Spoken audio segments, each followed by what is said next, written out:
What's up YouTube? En fait, je me suis toujours dit, c'est pas à YouTube que je parle. Alors, what's up à toi qui me regarde derrière ton écran? J'espère que tu vas bien et bienvenue sur ma chaîne dédiée au monde de l'écriture persuasive, aka le copywriting.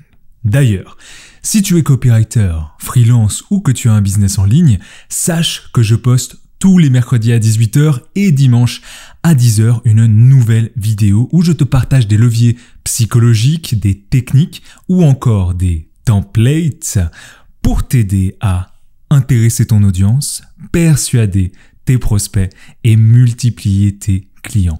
Tu peux déjà cliquer sur le premier lien en description pour retrouver le seul e-book dont tu auras besoin pour apprendre à écrire une page de vente qui vend, sans oublier de t'abonner à la chaîne pour ne pas manquer les prochaines vidéos, juste ici il me semble.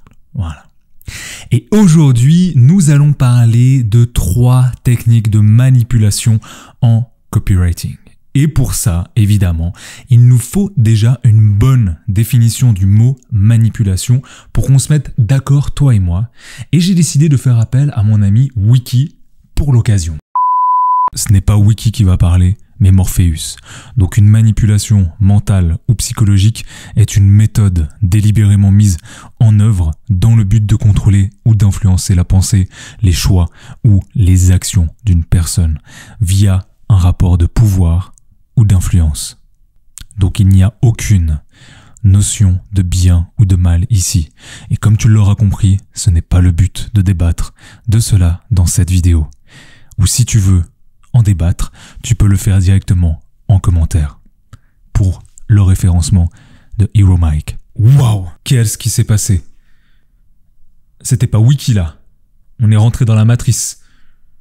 Évidemment, je n'ai pas un bon jeu d'acteur et je ne suis pas là pour jouer un rôle, mais tu l'auras compris, nous savons maintenant que la manipulation nous permet d'influencer la pensée, les choix et les actions d'une personne. Et je vais te donner 3 techniques que tu peux utiliser dans tes textes pour les rendre plus persuasifs. La première technique, le grabbeur. Ce que j'appelle le grabbeur, c'est en fait la phrase qui va accrocher l'attention de tes potentiels clients et il en existe plusieurs types. Il y a un type de grabbeur que j'adore utiliser dans mes textes et il s'appelle le mini-drama. Je t'explique. Le mini-drama est là pour capter l'attention de tes prospects. Tu peux, dès les premières lignes, faire revivre à tes prospects la douleur ou la frustration lorsqu'ils n'utilisent pas ton produit, ta solution ou ton idée. Et ensuite, tu vas utiliser l'effet de contraste pour leur montrer à quel point leur vie serait indolore s'ils utilisaient ta solution. Par exemple, mes amis ont commencé à faire de leur passion une réalité. J'ai l'impression que de plus en plus de personnes autour de moi réussissent et quand je vois des posts sur Instagram à propos d'un site web lancé avec succès ou une conversation sur un travail dans une start-up ou encore des photos d'amis en vacances, je me sens complètement perdu dans ma vie. J'ai beau tout essayer, j'ai l'impression de perdre du temps et je ressens comme une pression dans ma poitrine. Je ne me sens toujours pas à la hauteur et j'ai l'impression que je ne suis pas du genre à réussir. Si tu t'es reconnu dans cette situation, alors laisse-moi te dire comment tu vas pouvoir blablabla. Tu l'auras compris, tu lui offres un contraste avec ce qu'il vit aujourd'hui et ce que ta solution va lui permettre de vivre demain. Boum! Ton grabbeur a accroché son attention. Ce qu'il faudrait faire ensuite, la garder, évidemment. Comment? Avec la deuxième technique de manipulation, le storytelling.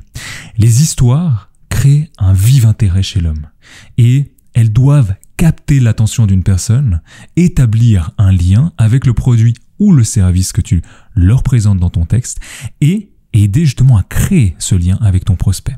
Rappelle-toi que l'émotion rend plus réceptif et si tu arrives à captiver l'attention de ton prospect, il sera entraîné par ses émotions et sera d'autant plus apte à s'approprier ton message. Parce qu'il s'y voit comme acteur à part entière et donc achètera ta solution.